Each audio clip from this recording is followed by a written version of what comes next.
been studies that show shivering will induce weight loss or fat loss on its own. And some research exists, but the outcomes are all over the place. So a more straightforward and practical examination of cold thermogenesis is needed. It could be worth a shot, but it couldn't be counted on to make you have any major changes in body composition. How about this? When you were a kid, did your mom tell you to chew your food really well? Well, not only did she want you not to choke, but perhaps she was also secretly trying to help you improve your body composition. Originally proposed in the early 1900s, Horace Fletcher was the first to tell people to chew each mouthful thoroughly in order to prevent gaining weight. Research has shown that when you increase the amount of times you chew your food, you eat less food, and you also have a higher thermic effect of food. Remember, the thermic effect of food, or diet-induced thermogenesis, means that you increase energy expenditure for digestion, absorption, and storage of that food. Although this technique may seem to have a very small impact, think about how fast you can eat your food when you're really hungry or in a rush. Odds are you aren't paying attention and taking the time to chew your food very well. This method certainly isn't going to change your body weight overnight, but it is something to think about as you eat each meal. When you eat slowly and chew food more, you might just increase the thermic effect of that meal and decrease the total number of calories you eat too. So far, we talked about outside-the-box methods to limit energy intake and to increase energy expenditure. Now, let's change direction and talk about a few odds and ends that may have an impact on your ability to alter body composition. The first very important topic for us to cover is sleep. Sleep, or lack of sleep, is more crucial to weight loss and weight gain than people realize. A 2013 Gallup poll found that 40% of adults are getting less than 7 hours of sleep per night, which is below the lowest recommended amount. And the national average is only 6.8 hours of sleep per night. In addition, it's estimated that 50 to 70 million Americans have some form of sleep or wakefulness disorder, making it difficult to get a solid 8 hours of sleep. It is likely that this ambitious attitude and continuous sleep debt is actually hurting our health. Here are just a few of the things that sleep can have an effect on: metabolic control, insulin sensitivity, food cravings, muscle recovery, body composition, hormone profile, and performance. Not only has sleep debt been shown to increase the risk of several chronic diseases, but it is associated with metabolic issues as well.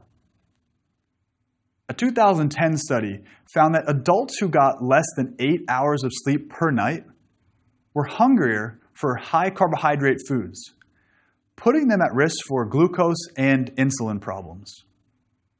This is thought to be due to our brains craving the main energy source for it, glucose, when it is in sleep deprivation mode.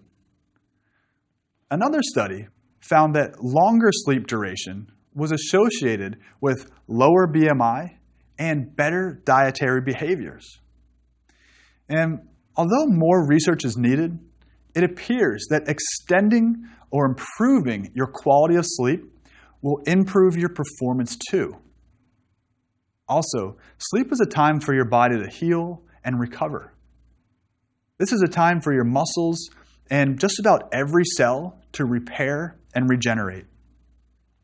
Without proper sleep and recovery, it will be harder to make the body composition changes you may be looking for. Simply put, lack of sleep will cause more fatigue, making your next exercise bout more difficult. And eventually, fat loss and muscle gain will suffer. how can you fix it and catch more sleep each night? The first thing to keep in mind is a regular sleep schedule. And by going to bed and waking up at the same times, even on the weekends.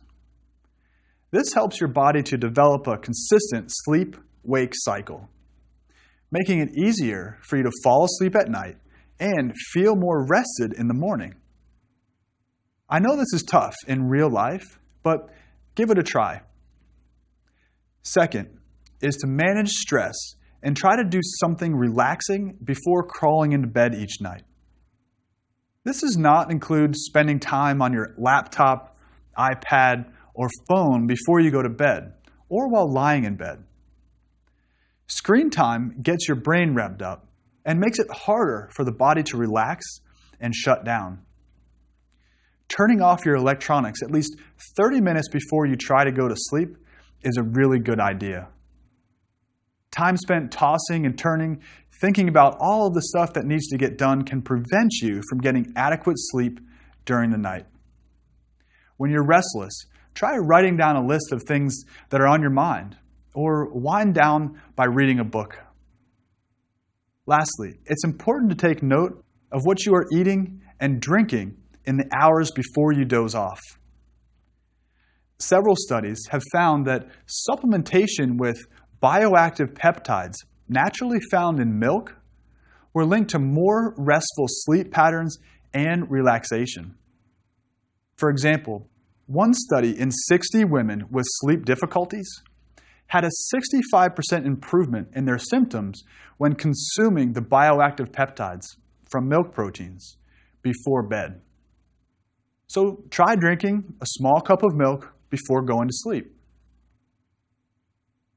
It's also important to avoid certain foods and drinks before bed, such as caffeine, nicotine, spicy foods, or anything that you know causes you trouble.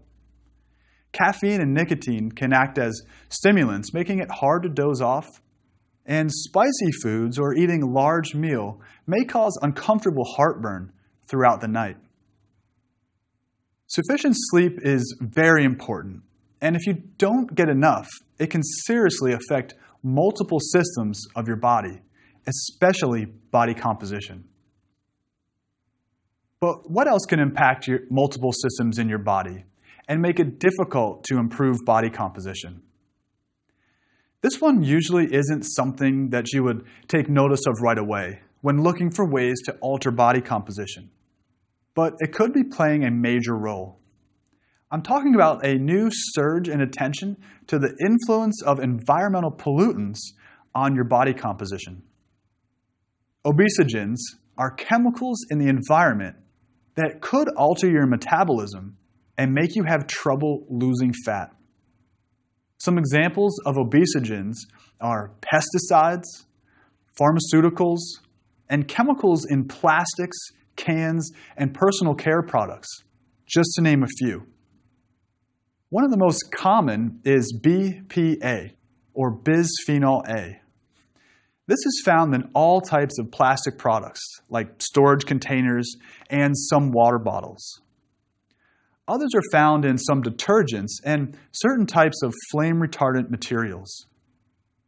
Obesogens are thought to disrupt your endocrine system and affect a number and size of your fat cells, and other hormones are associated with appetite and satiety.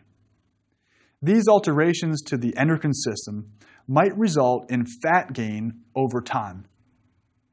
It makes sense that if you are constantly exposed to these environmental factors early in life, that the negative outcomes may be irreversible and making it harder to manage your weight the rest of your life.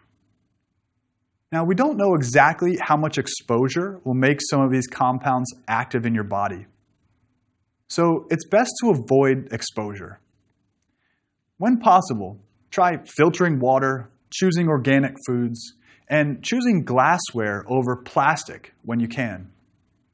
Exposure to pollutants are not a proven cause of metabolic issues leading to poor body composition, but they could possibly be a contributing factor. With a lot of these methods, the goal is to make small, obtainable changes in your energy intake or expenditure in order to alter the energy balance equation. In some instances, these efforts could help you cut out a couple hundred of calories per day or increase your energy expenditure just a little bit. Will these help produce significant changes in your body? Potentially. But these are best to supplement, not replace, your focus on eating quality foods and using proper exercise techniques to change your body composition. For example, replacing all the sugar in your diet with low-calorie sweeteners may limit your total calorie intake for the day. But I'd rather you focus on a well-rounded diet that is low in refined sugars and just has natural sugars from things like fruit. You'll end up with more nutrient density if you focus on a generally good diet. What a lot of these methods come down to is, do these work for your body and fit into your lifestyle? Can you stand up more, go for an extra hour of sleep, or add a walk to your lunch break? Don't be quick to dismiss the non-traditional methods used to make body composition changes. But do be wary of things that seem too good to be true. You might just find that something you never thought about helps you reach the results you've been looking for. Try this. As much as possible, aim to get a little more sleep each night.